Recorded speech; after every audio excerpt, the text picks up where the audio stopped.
오늘 요나 2장 1절에서 9절 말씀을 가지고 절망 중에 감사라는 제목으로 우리가 하나님의 말씀을 나누도록 하겠습니다.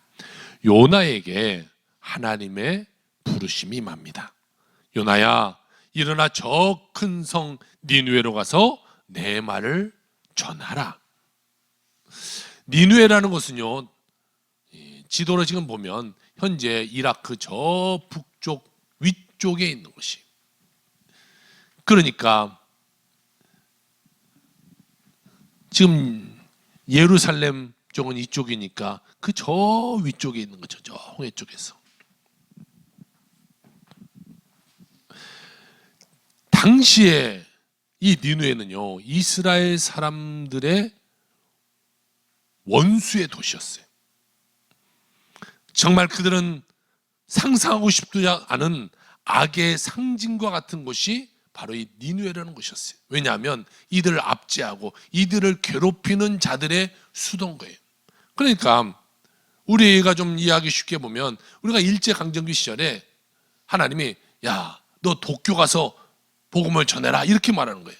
아니, 우리를 괴롭히고 우리를 죽이고 힘들게 하는 그 사람들에게 무슨 복음입니까? 이렇게 요나는 생각했어요. 그래서 요나는 하나님이 말씀하시는 니느웨가 아니라 정반대의 다시스로 향해서 갑니다. 학자들에 따르면요, 다시스는 지도를 한번 띄워주시면 이 지금의 스페인 근처에, 당시로 말하면 여기가 세상의 끝인 줄 알았어요. 그들은 더 나아가 아메리카 대륙을 모르기 때문에 여기까지가 끝인 줄 알아서 세상의 끝으로 요나는 도망간 거예요.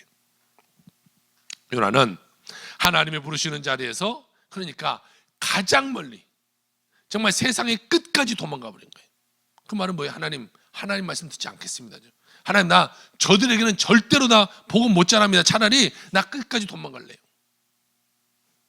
하나님의 뜻보다는요, 내가 편한 길, 내 뜻을 생각하고 그러는 정반대인 다시스로 가버린 선지자 요나라는 사람이에요.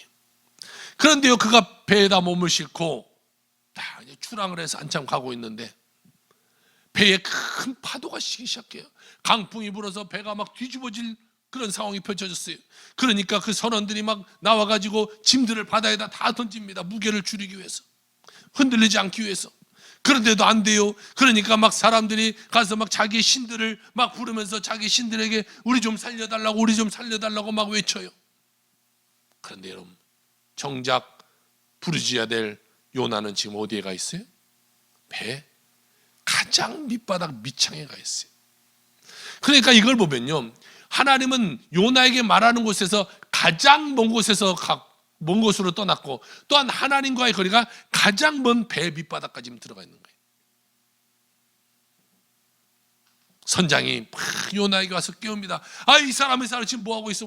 빨리 일어나서 기도해야지. 당신 하나님께 빨리 기도해라.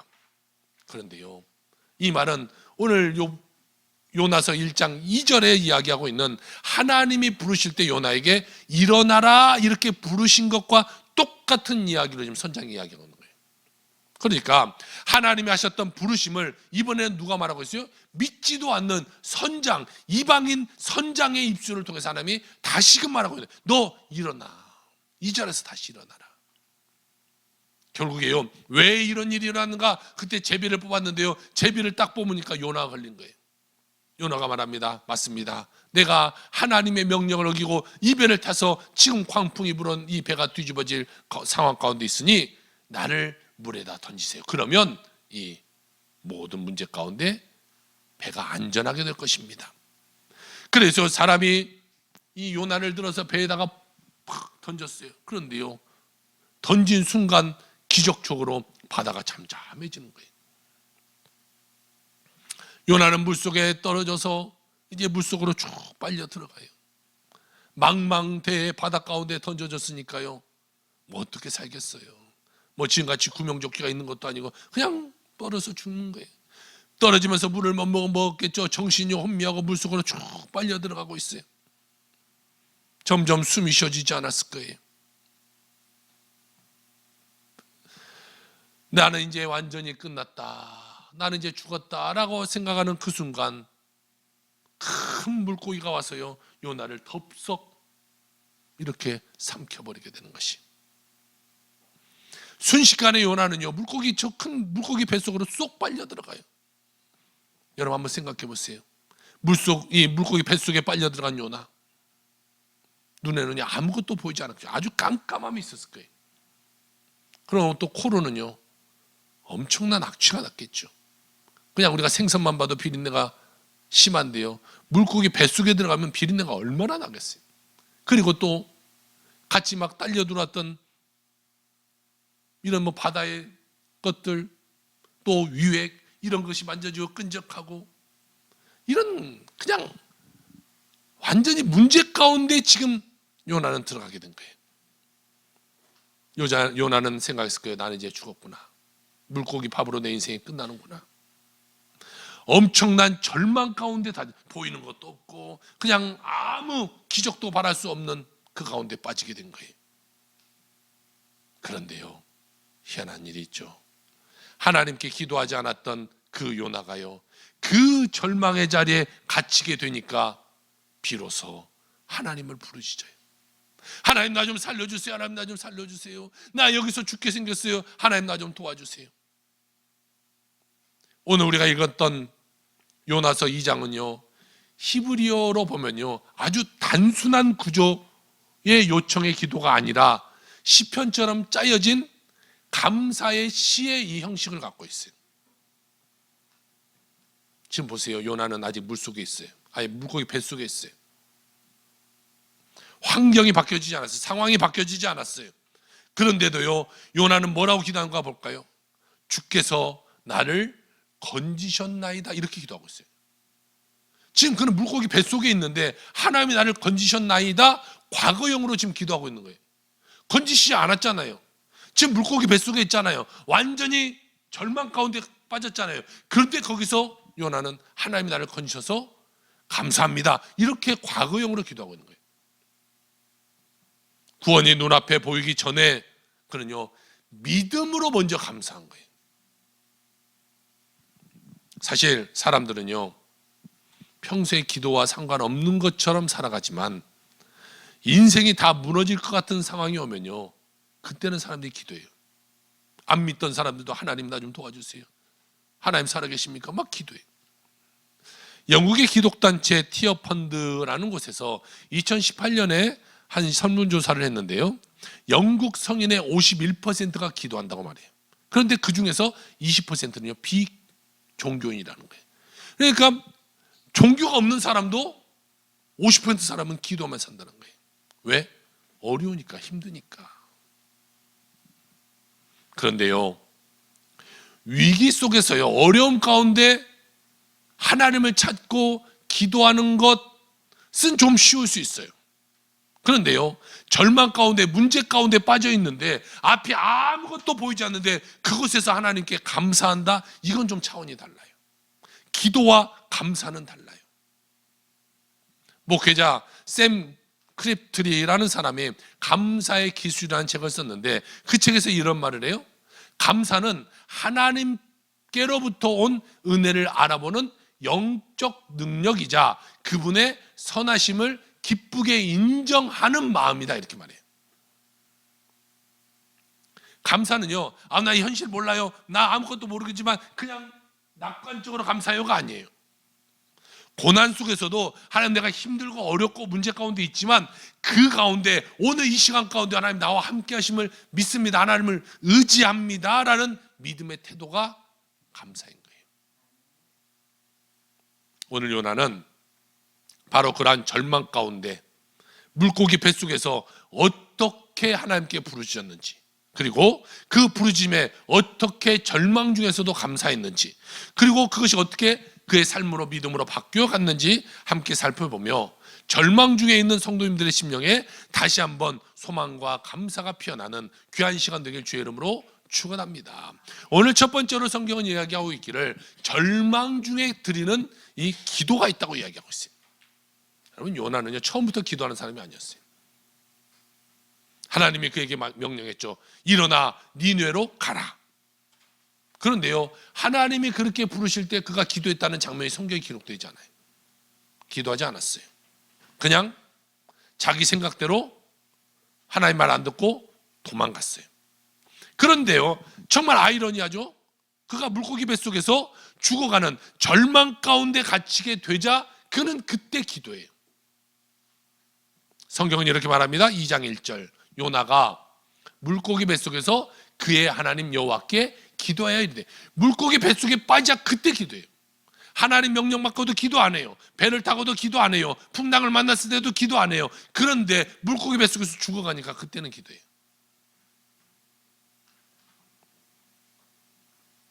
하나님의 말씀에 도망치던 선지자가 정말 죽음의 절망에 처하자 그때서야 무릎 꿇는 거예요.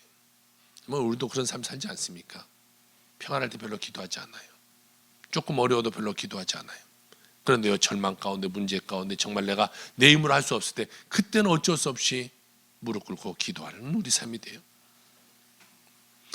그런데 2절을 보니까 요나가 이렇게 고백하고 있네요. 내가 근심 중에 여호와께 부르짖었더니 주께서 내게 대답하셨고, 내가 스월의 뱃속에서 부르짖었더니 주께서 내 음성을 들으셨나이다. 지금 여기서 보면요, 근심 중에 스월의 뱃속에서 라는 표현이 나와요. 이 표현은요, 내가 죽음의 문턱까지 갔습니다, 이 표현이에요. 요나는 지금 내 인생이 완전히 끝나버리는 그 상황 가운데 왔다고 그는 느끼면서 기도하고 있는 것이죠. 그런데 중요한 것은요, 그 절망의 자리에 요나의 시선이 바뀌었다는 거예요. 요나의 시선이 드디어 하나님께로 향하여 바라봐지는 거예요. 하나님의 낯을 피하여 도망했던 그가 이제는 아무데도 갈 곳이 없으니까 그때서야 하나님 바라보는 거예요. 사랑하는 성도 여러분, 절망이 왜 우리에게 기도의 때가 된 줄 아십니까? 내가 붙잡고 있는 것들이 하나둘 다 무너지고 이제 붙잡을 것이 없으니까 그때 진짜 붙잡아야 될 분이 누구인가가 깨달아지는 거야. 하나님밖에 없구나. 내 삶을 인도하시고 나를 붙들으시고 나를 이끌으실 분은 하나님밖에 없구나. 그것이요, 내가 붙잡고 있는 것이 무너질 때 그때 깨달아지는 거예요. 다시스행의 배를 탔던 요나를 한번 생각해 보세요. 그는요, 자기 계획도 있었을 거예요. 멀리 그냥 다시스로 도망가서 거기서 나 복음 전할 거야.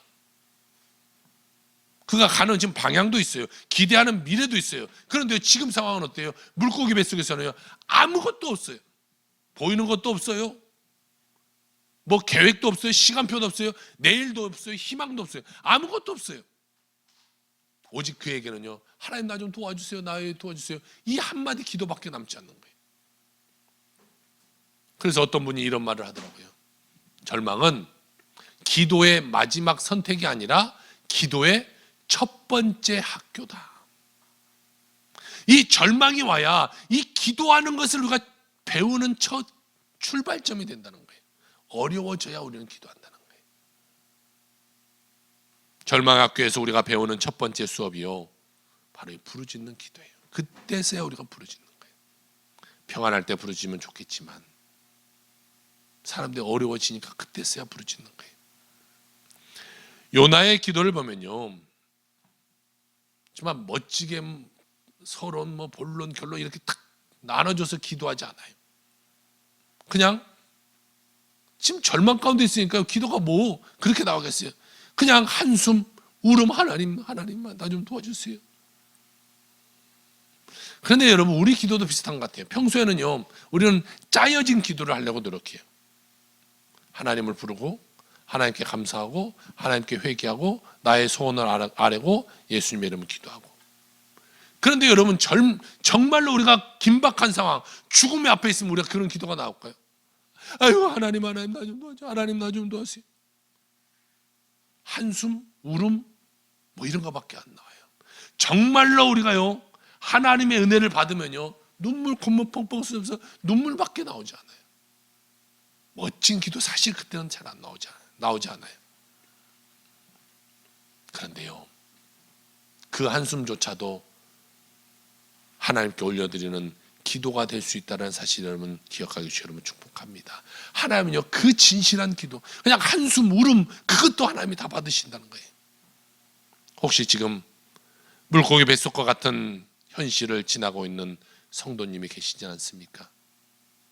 몸에 병이 찾아오고 인간관계에 무너짐이 있고 경제적인 압박이 다가오고 설명할 수 없는 마음의 공허와 우울 때문에 나는 이제 정말 끝났구나 라는 느낌이 드는 분이 계시진 않습니까? 오늘 그 자리가 절망 중에 드리는 기도의 출발점이라는 사실을 기억하길 주의 이름으로 축복합니다. 하나님께서 우리의 절망 속에 드리는 그 작은 부르짐까지도 하나님은 분명히 듣고 분명히 알고 계신다는 거예요. 절망 중에 드리는 기도가 이미 감사의 씨앗이 되었어요. 땅에 심겨지게 되었어요. 이 믿음 위에 열매 맺어지는 저와 여러분의 모든 삶이 다 되시기를 주의 이름으로 축복합니다. 오늘 두 번째로 성경은 성전을 향해 드려지는 기도에 대해서 말씀하고 있어요. 그러면 이 요나의 기도에서 가장 중요한 이 전환점이 되는 고백이요 4절입니다. 우리 4절 한번 같이 읽어볼까요? 시작. 내가 말하기를 내가 주의 목전에서 쫓겨났을지라도 다시 주의 성전을 바라보겠나이다 하였나이다. 아멘. 그리고 또 7절인데요. 내 영혼이 내 속에서 피곤할 때에 내가 여호와를 생각하였더니 내 기도가 주께 이르렀사오며. 자, 여기서 반복되는 표현이 나와요. 4절과 7절에 보니까 주의 성전을 바라보나이다 이런 말이 반복돼요. 여러분 보세요. 지금 요나는 물고기 뱃속에 있잖아요. 성전을 바라보지 못해요. 또 성전을 향하여 몸을 틀 수도 없어요. 지금 뭐 방향 감각이 그 속에 있겠습니까? 튼다고 한들 물고기가 그쪽으로 가만히 있겠습니까? 그러나 여기서 말하고 있는 것은 뭐냐면요, 그의 마음의 방향이, 기도의 방향이 다시 성전을 향해 돌아졌다, 이것을 이야기하고 있는 거예요. 구약에서 성전은요, 하나님이 자기 백성 가운데 임재를 표시하는 것이 이 성전인 것이에요. 이 하나님이 계신 곳, 이게 성전이에요. 요나가 물고기 뱃속에서 다시 주의 성전을 바라보겠나이다 라고 한 것은요, 단순히 나 예루살렘 그리워요, 성전이 그리워요가 아니라 나는 버림받은 것 같고 하나님 목전에서 쫓겨나는 것 같지만 하나님의 임재를 향해 다시 하나님의 얼굴을 향해 내가 나아가겠습니다 라는 고백이에요. 하나님, 내가 이제 하나님 뜻 들고 살게요. 상황을 바라보던 눈이요, 다시 하나님의 임재를 바라보는 눈으로 그가 바뀐 거예요. 여러분, 이것이요 오늘 요나가 말하고 있는 성전을 향한 기도인 것이, 그의 모든 것이 바뀌어, 시선과 모든 그의 마음과 모든 것이 하나님께로 바뀐 것이. 처음 요나는 무엇을 바라봤어요? 하나님 말씀보다 내 감정이 더 중요했고, 그들에게 내가 기분이 나쁜 거예요. 내가 상식, 하나님 그들은 나쁜 사람인데, 그들은 정말 짐승만 또 못하는데 어떻게 그들에게 복음을 전합니까? 또한 자기 생각, 내 생각에는 하나님 니느웨가 아니라 차라리 다시스로 가서 복음 전하는 게 낫겠어요. 니느웨를 향한 하나님의 긍휼보다 저 사람이 싫어요라는 내 감정이 더 컸던 거예요. 하나님 명령보다 내 마음이 더 중요했던 거예요.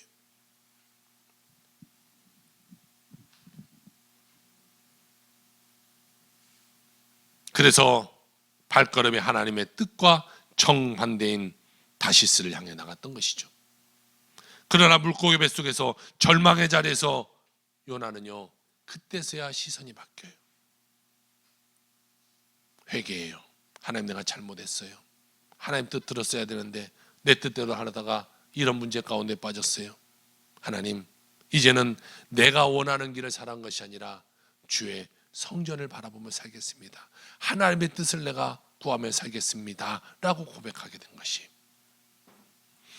어쩌면 요나는 처음에 기도가 하나님 나 살려달라고 부르짖는 기도만 했을 것이. 그런데요, 그 기도가 점점 변해요. 그래서 이제는 문제 해결을 해달라는 것이 아니라 내가 하나님과의 관계가 회복되어 달라고 그런 기도를 드리고 있는 것이. 사랑하는 성도 여러분, 우리가 기도는 드리긴 드리는데 자꾸 뭔가 기도가 막히는 것 같은 느낌이 드는 사람이 있지는 않습니까? 기도를 하긴 하는데 뭔가 내 마음은 메말라가는 그런 느낌이 드는 분이 계시지 않습니까? 우리가 종종 하나님, 왜 내 기도는 안 들어주세요? 하나님, 내 사정 뻔히 알면서 나에게 이런 어려움에 왜 처하게 하세요? 우리가 묻고 있지는 않습니까? 그러나 더 중요하게 점검해야 될 것이 있어요. 내 기도의 방향이 어디로 향하고 있는가? 이것이 중요한 거예요. 내 기도 방향이 여전히 내 뜻과 내 계획과 내 편안함에 있다면요, 우리는 지금 다시스로 가는 배 위에 올라와 있는 사람과 똑같은 거예요. 반대로 상황이 전혀 바뀌지 않았어요. 그런데 그 속에 하나님, 제가 다시 주를 보겠나이다. 내 뜻보다 주의 뜻을, 내 감정보다 주의 마음을, 내 계획보다 주의 계획을 바라보겠습니다 라고 기도하는 순간, 그때부터 우리의 기도는요, 성전을 향한 기도로 바뀌는 거예요. 바로 그때가 하나님이 여러분의 기도를 들으시고 하나님이 여러분의 기도에 응답하시기 시작하는 때가 되는 것이. 우리는요, 신약시대를 살아가는 사람들이에요. 그래서 구약시대처럼 성전을 향하여 몸을 돌려서 그곳을 향하여 기도하지는 않아요.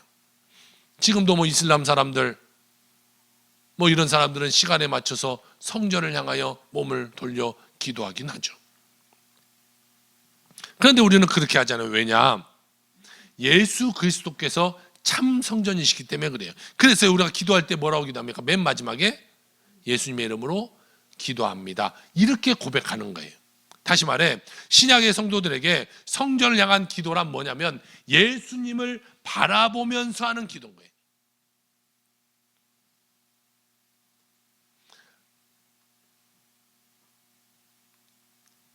기도, 십자가와 부활을 의지하고 기도드립니다 라는 것을 의미하는 것이 바로 예수님의 이름으로 기도합니다가 되는 것이. 그것이 바로 내 뜻이 아니라 예수님의 뜻으로, 하나님의 뜻으로 내 기도가 이루어지길 원합니다, 내가 그렇게 살기를 원합니다 고백하는 것이죠.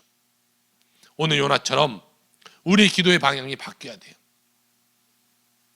성전, 다시 하나님의 임재, 이렇게 우리가 바뀌어지는 그런 귀한 시간 되길 주 여러분 축복합니다. 내 뜻대로 기도해서는 안 돼요. 환경은 아직 어둡잖아요. 물고기 뱃속 같은 답답함은 여전히 우리에게 있잖아요. 그러나 오늘 우리의 기도가 단순히 하나님 이 문제 해결해 주세요라는 기도에서 이제는 하나님의 임재를 사모하는 성전을 향한 기도로 바뀌어지게 되길 주 여러분 축복합니다. 그래서 절망의 자리에서조차 감사의 고백이 흘러나오는 은혜가 우리 모두에게 임하길 주 이름으로 축복합니다. 마지막 세 번째로 성경은 우리에게 말씀하고 있기를 절망 중에 드리는 감사에 대해서 말하고 있어요. 여러분, 요나의 기도의 절정은 어디에 있냐면요, 9절에 있어요. 우리 9절 한번 봅시다. 자, 우리 같이 큰 목소리 같이 앞으로 다시 시작. 나는 감사하는 목소리로 주께 제사를 드리며 나의 서원을 주께 갚겠나이다. 구원은 여호와께로 말미암았나이다 하니라. 할렐루야.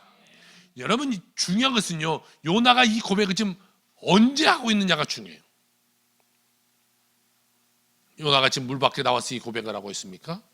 아니잖아요. 요나는 여전히 물고기 뱃속이에요. 캄캄한 가운데, 더러운 가운데, 정말 냄새나는 가운데, 죽어가는 가운데 그곳에 있는 거예요. 그런데요, 그의 상황은 아무것도 바뀐 것이 없어요. 그런데 요나의 마음과 기도의 내용이 달라지고 있는 것이. 처음에 요나는요, 근심 중에 수월의 뱃속에서 이렇게 부르짖었잖아요. 하나님 나 좀 제발 살려주세요 라는 절규의 기도를 시작했어요. 그런데요, 그의 마지막 기도가 어떻게 바뀐가를 봐야 돼요. 나는 감사하는 목소리로 제사를 드리겠습니다, 이렇게 지금 고백하고 있는 거예요. 내 이 문제에서 해결해 달라는 기도가 하나님, 내가 하나님께 감사의 제사를 드립니다, 이렇게 바뀌고 있는 거예요. 절망 중에 드렸던 기도가요, 이제는 절망 중에 감사로 바뀌는 거예요. 여러분, 우리 삶이 그렇게 돼야 돼요. 절망 중에 기도는 다 할 수 있지만 절망 중에 감사할 수 있는 사람은 많지 않아요. 그런데요, 믿음의 사람은요, 절망 그 가운데 감사할 수 있어야 돼요. 어려움 가운데 감사할 수 있어요. 아픔 가운데 감사할 수 있어야 돼요. 문제 가운데 감사할 수 있어야 돼요. 내가 생각했던 계획대로 되지 않았을 때 그때 감사할 수 있어야 돼요. 내 삶의 방향이 바뀌었을 때 그때 하나님 응답하시게 되는 거예요. 사랑하는 성도 여러분, 이것이요 믿음의 신비인 것이. 세상 사람들은 뭐라고 말해요? 상황이 좋아지면 그때 내가 감사할게요, 그렇게 말해요. 그러나 믿음의 사람은요, 상황이 좋아지기 전에 그 이전에 미리 감사하는 거예요. 왜 그래요? 요나는 한 가지 사실을 깨달았기 때문에 이런 기도하는 거예요. 구원은 여호와께로 말미암느니라, 이것을 깨달은 거예요. 오직 구원은 하나님께 있다, 이것을 그가 알았던 거예요. 지금 자신을 붙들고 계신 분도 하나님 여호와 하나님이시고, 나를 건져내실 분도 여호와 하나님이시고, 설령 내가 인생이 여기서 끝난다 할지라도 다시 마지막 날에 나를 일으키시는 분도 하나님이시다, 이것을 지금 고백하고 있는 거예요. 그러므로 요나는 상황이 좋아져서 감사가 아니라 하나님이 여전히 나의 하나님이시기 때문에 감사. 하나님, 나와 지금도 이 물고기 뱃속이지만 이 물고기 뱃속에서도 하나님이 함께하고 계시기 때문에 감사한 거예요. 절망 그 가운데도 하나님이 함께 하시고, 문제 가운데도 함께 하시고, 아픔 가운데도 하나님이 함께 하시고 계시기 때문에 감사한 거예요. 여러분, 우리가 그렇잖아요. 아픔, 내가 암에 걸렸는데 훌륭한 의사를 만나서 내가 치료받고 있으면 이게 감사잖아요. 아직 낫지 않았지만, 아직 수술하지도 않았지만 마찬가지예요. 그 훌륭한 의사보다 더 크신 하나님이 나와 함께 하시는, 죽음의 자리든 뭐 절망의 자리든 아픔의 자리든 뭐가 무너진 자리든 상관없어요. 그곳에 하나님이 함께 계신다는 것은요, 내게 큰 힘이 되는 것이고, 그것은 어떤 문제가 바뀌는 것보다 더 큰 능력이 되시게 된다는 사실이에요. 그러므로 우리는 그곳에서 감사할 수 있는 자가 되어야 돼요. 또 한 가지 중요한 것은요, 요나의 감사가 입술의 고백으로만 끝나지 않았다는 거예요. 감사하는 목소리로 주께 제사를 드리며 나의 소원을 주께 갚겠나이다, 이렇게 말하고 있어요. 감사가 이제는 헌신의 결단, 하나님 내가 이렇게 할게요, 그의 소원 기도로 바뀌었어요. 하나님, 내가 이제는 하나님 뜻대로 살게요, 하나님 말씀대로 내가 전할게요, 이렇게 바뀐 거예요. 하나님 이제 나를 살려주신다면요, 내 뜻대로 내 마음대로 사는 인생이 아니라 내가 주께 서원한 대로 살게요. 도망쳤던 그 사명의 자리로 다시금 내가 돌아가서 하나님 뜻 받들게요. 그가 이렇게 결단한 거예요. 여러분, 기도는요, 감사를 통해서 결단까지 나아가야 돼요. 하나님, 나 좀 살려주세요. 이것으로 끝나면서 안 돼요. 하나님, 내가 이곳에서 내가 나아가, 하나님 내가 이런 삶을 살겠습니다. 하나님, 내가 육체적인 병이 있지만 이거 고쳐주면 내가 육체를 가지고 하나님께 이렇게 살겠습니다. 하나님, 내 자녀를 축복해 주시면 내가 내 자녀를 하나님께 이렇게 드리겠습니다. 하나님, 내가 물질의 복을 더해주시면 물질을 가지고 내가 하나님께 이렇게 사용하겠습니다. 이렇게 결단까지 기도가 나가야 하나님이 그 삶을 축복해 주는 거예요. 하나님, 나만 잘 먹고 잘 살게 해주세요. 이런 기도 응답되지 않는 거예요.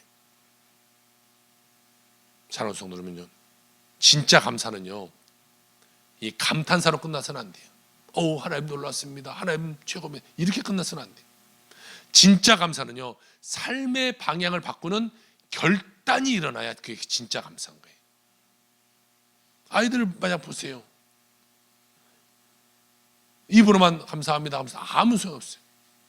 그 감사를 깨닫고 내가 그 감사에 표현할 때, 얘가 진짜 감사하는구나, 이것을 깨닫게 되는 거예요. 입으로는요 다 해요. 그런데 감사를 표현할, 하나님께 내가 그 감사에 대한 내가 표현하며 살아가는, 이것까지 나아가야 된다는 것이죠. 오늘 이 예배 자리에 나오신 성도님들 가운데, 하나님, 나는 형편이 아무것도 나아진 것이 없습니다. 그러나 이 어려운 가운데도 예배에 나왔습니다. 이 주일 예배 자리에 나와 앉아 계신 분이 있을 것이, 몸은 아픔이 있지만 관계는 아직 어그러져 있지만, 경제적인 형편이 아직도 압박받지만, 그래도 오늘 예배하러 교회에 발걸음은 옮긴 그 자체가 뭐냐면요, 절망 가운데 감사해요. 어려운 가운데 내가 하나님, 그래도 하나님의 성전을 향해 나왔습니다. 이게 성전을 향한 감사의 고백인 줄 믿으시기 주를 축복합니다. 하나님, 아직 해결되지 않았지만 그래도 오늘 예배 가운데 나와 예배하겠습니다. 그래도 오늘 찬양합니다. 그래도 말씀 앞에 서겠습니다. 이 결단이요, 바로 요나가 물고기 뱃속에서 드렸던 감사의 기도의 고백인 것이에요. 절망 가운데서도 하나님께 감사하며 믿음으로 한평생을 살아가는 여러분의 삶이 되시기를 주의 이름으로 축원합니다.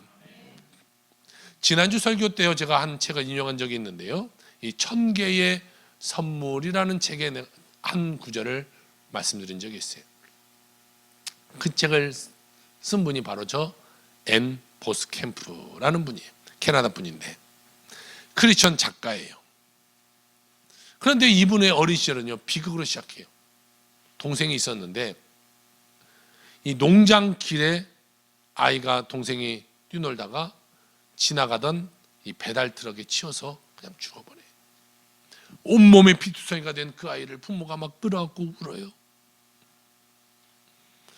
이 장면이요, 이분의 머릿속에 탁 각인이 되어버렸어요. 그래서 늘 그 장면만 떠오르는 거예요. 내 동생이 이 피투성이가 돼서 엄마가 부둥켜 안고 울고 있는 그 장면. 이 사건으로 인해서요, 이 가정이 무너지기 시작해요. 아버지는 시당을 떠나고 어머니는 깊은 우울증, 정신적인 고통 가운데 빠져들게 되었어요. 이 집안에서 찾을 수 없는 것이 있었는데요, 사실 감사라는 단어를 찾기가 힘든 그런 상황 가운데 되어버렸어요. 얼어붙은 공기만 그 집에 그냥 지나가는 거예요. 그 비극이 이 앤 보스캠프의 마음에도 깊은 상처로 그냥 자리 잡아요. 성장하면서도 불안하고 두렵고 우울하고 자기 혐오에 빠지게 돼요. 10대에는 견딜 수 없는 고통 가운데 그냥 죽어야겠다고 자해를 시도하기까지도 했어요.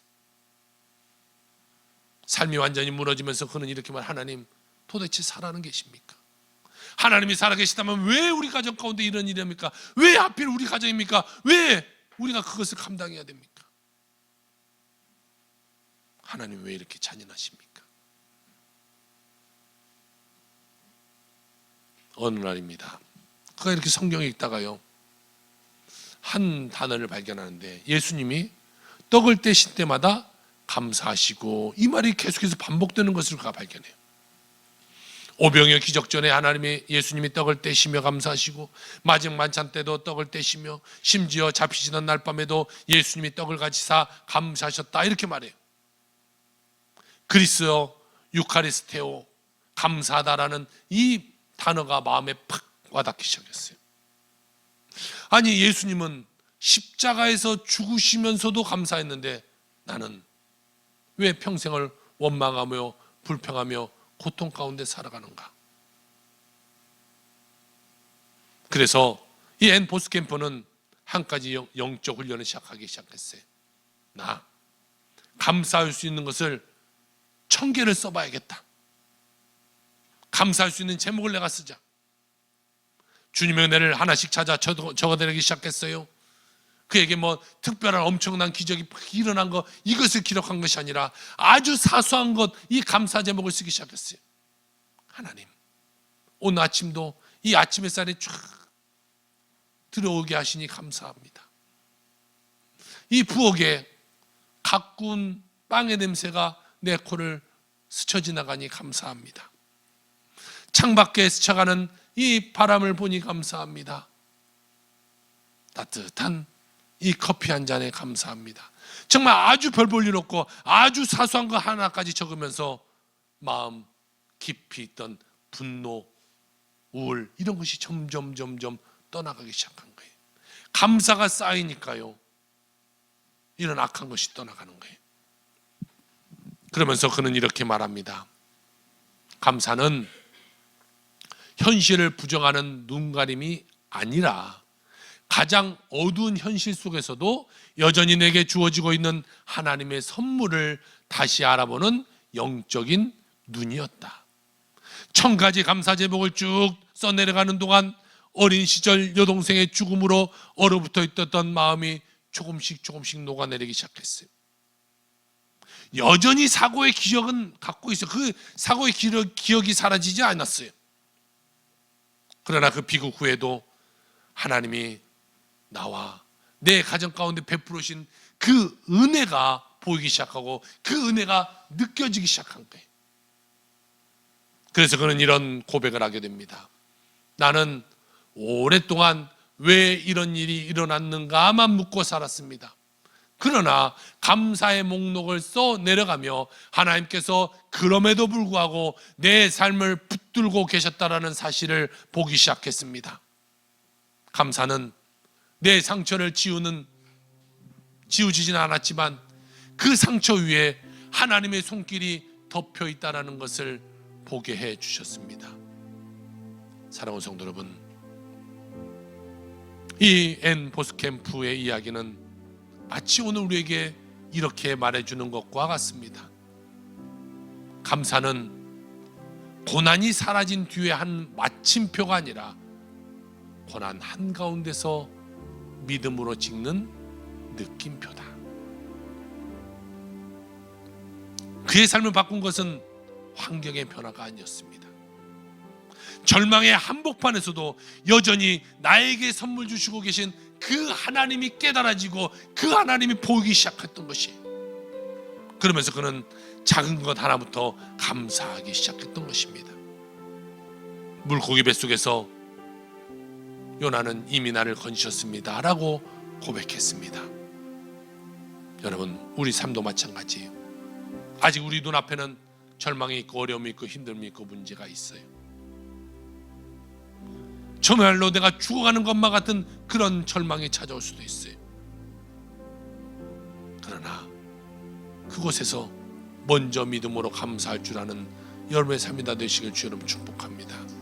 하나님께서 그 감사 위에 여러분의 새로운 이야기를 써 내려가실 줄 믿으시길 주 여러분 축복합니다. 사랑하는 성도 여러분, 우리의 남은 인생 내 뜻대로 내 마음대로 내 생각대로 살 것이 아니라 그 길로 가다가 풍랑을 만나 물고기 뱃속에 들어가지 마시고 처음부터 하나님의 명령을 받아 니느웨로 가는 여러분의 삶이 되길 주 여러분 축복합니다. 하나님의 뜻은 틀리지 않아요. 하나님의 말씀은요 편치 않아요. 상황이 어려워도 힘들어도 오직 주의 말씀 붙들고 승리하며 살아가는 여러분의 모든 삶이 다 되시기를 주의 이름으로 축원합니다. 기도합시다.